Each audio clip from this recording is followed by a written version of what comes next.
Assalamualaikum warahmatullahi wabarakatuh. Perkenalkan, nama saya Intan Zena Putri. Saya prodi S1 Kebidanan tingkat 2. Di sini saya akan menjelaskan bagaimana sih proses terjadinya kehamilan dan juga proses terjadinya embrio atau zigot. Di sini saya akan menjelaskan yang pertama proses terjadinya kehamilan.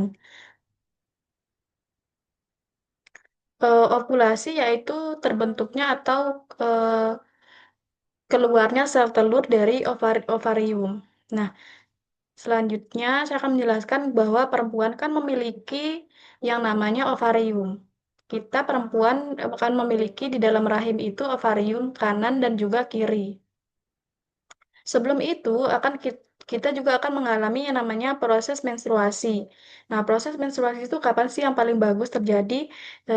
Apabila sebulan itu akan terjadi sekali dan juga bagaimana reproduksi kita itu bisa dikatakan sehat apabila menstruasi itu terjadi dengan secara teratur dan juga tidak terjadinya gumpalan-gumpalan darah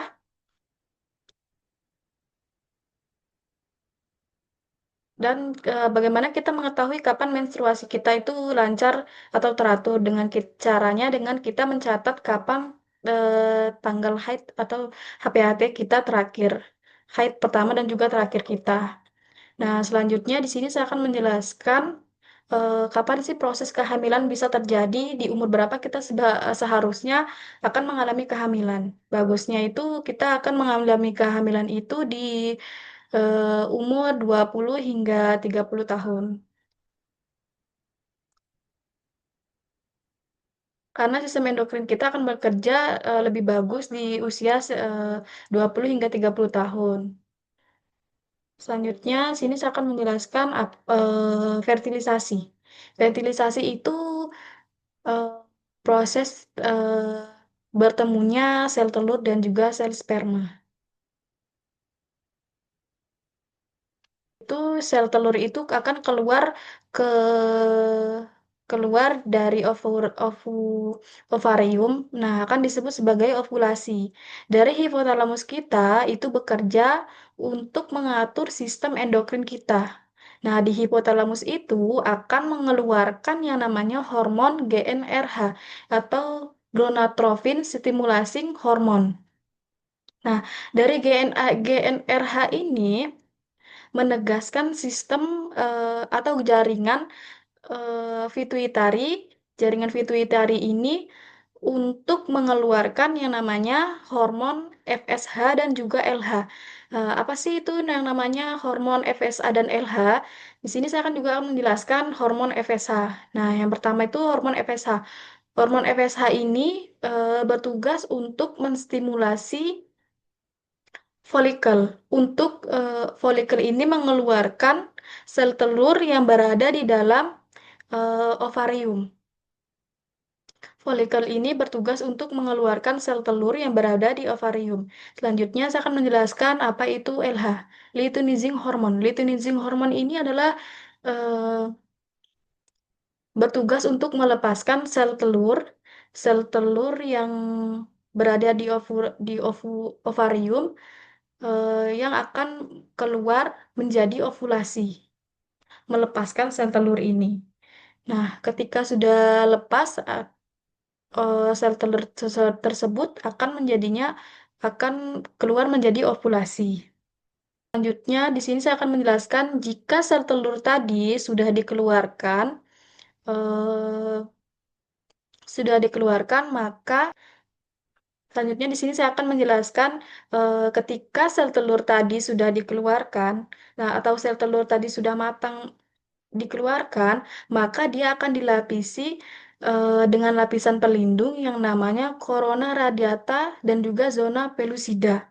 Nah, setelah itu, jika dia sudah dilindungi, nah sisa cangkang tersebut akan dikeluarkan dan disebut dengan corpus luteum. Nah, jika sudah dikeluarkan, sisa cangkang tersebut akan menghasilkan yang namanya hormon estrogen dan juga progesteron ini. Selanjutnya di sini saya akan menjelaskan apa sih yang namanya hormon estrogen dan progesteron ini.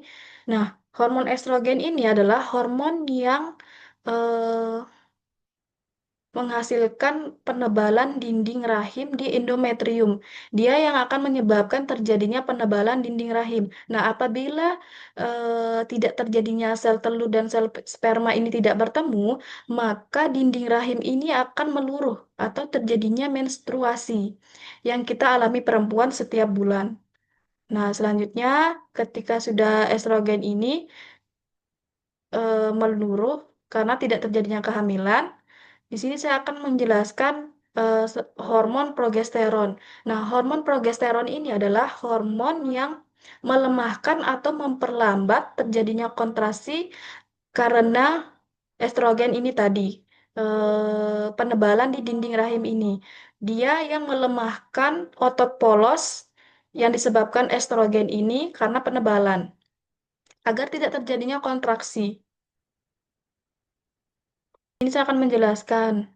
Ketika sel telur tadi kan sudah keluar, dia akan menuju ke sini, ke fimbre atau ke ampula tuba. Ketika sudah di fimbre, dia akan ke ampula tuba. Nah, jika sudah di ampula tuba, sel telur tersebut, maka ketika suami istri melakukan hubungan seksual, si laki ini kan akan mengeluarkan namanya sel sperma. Nah, sel sperma tersebut akan mengeluarkan atau beribu-ribu atau berjuta-juta sel sperma. Nah, yang bisa hanya menembus di ampula tuba hanya satu sel sperma. Jika sudah menembus satu sel sperma tersebut, dia akan bertemu dengan sel telur. Nah, jika sudah sel telur dan sel sperma ini bertemu, maka terbentuklah yang namanya zigot. Di sini saya akan menjelaskan apa itu zigot. Selanjutnya, saya akan menjelaskan terbentuknya embrio atau zigot ini.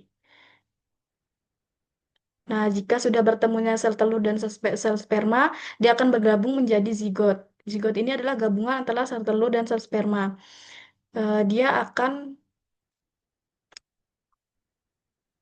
berada di sini, di ampula tuba. Nah, sebelum dia ke ampula tuba, sel sperma ini akan pertama kali masuk ke vagina. Setelah dia ke vagina, dia akan ke serviks. Lalu dari serviks dia akan ke rahim. Selanjutnya dia akan ke tuba falopi. Setelah di tuba falopi, dia akan ke ampula tuba. Nah, ketika sudah di ampula tuba, zigot ini dia akan melakukan pembelahan. Pembelahan yang disebut dengan mitosis. Ketika dia sudah terjadinya mitosis, atau pembelahan zigot tadi, zigot tadi dia akan melakukan pembelahan. Nah, pembelahannya itu antara lain dia akan melepas diri menjadi dua sel. Ketika dia sudah menjadi dua sel, dia akan lanjut menjadi empat sel. Ketika sudah menjadi empat sel, dia akan melanjutkan menjadi delapan sel. Selanjutnya dia akan menjadi 16 sel. Seterusnya dia akan menjadi 32 sel hingga terjadinya morula dan juga blastokista. Nah, di sini saya akan menjelaskan dari dua sel. Dua sel ini berapa jam sih biasanya kalau dia terbentuknya itu? Nah, di sini saya akan menjelaskan dari dua sel ini menjadi 36 jam terbentuknya sel ini. Selanjutnya dia akan membelah diri menjadi empat. Di empat ini dia akan 48 jam.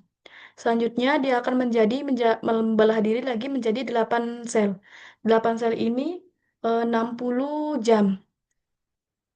Selanjutnya 16 dan 32 ini dia 72 jam. Nah, ketika dia sudah menjadi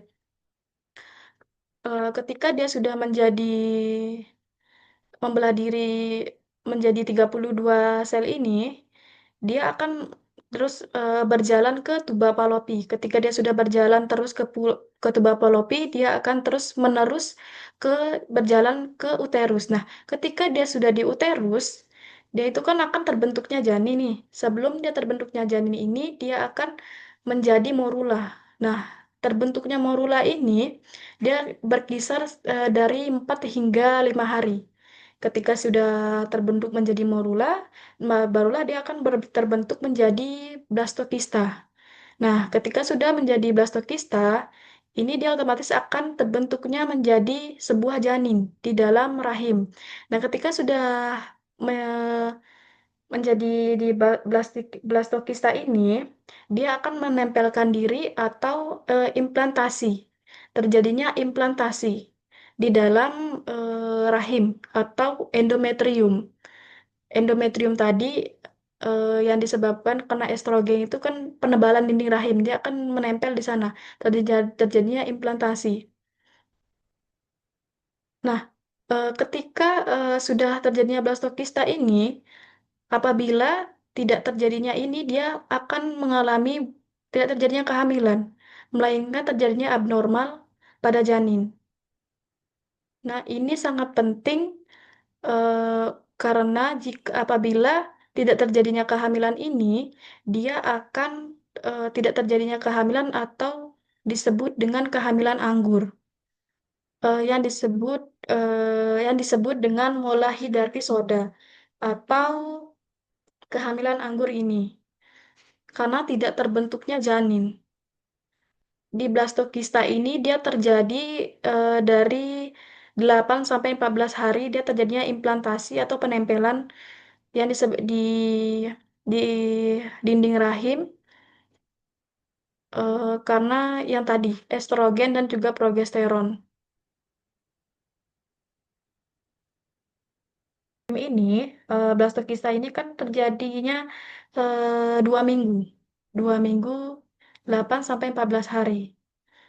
Sekian dan terima kasih. Itu penjelasan tadi terbentuknya zigot atau embrio dan juga bagaimana sih proses kehamilan. Tadi saya sudah menjelaskan semuanya. Terima kasih. Sekian dan sekian tadi. Eh, terima kasih. Wassalamualaikum warahmatullahi wabarakatuh. Dah.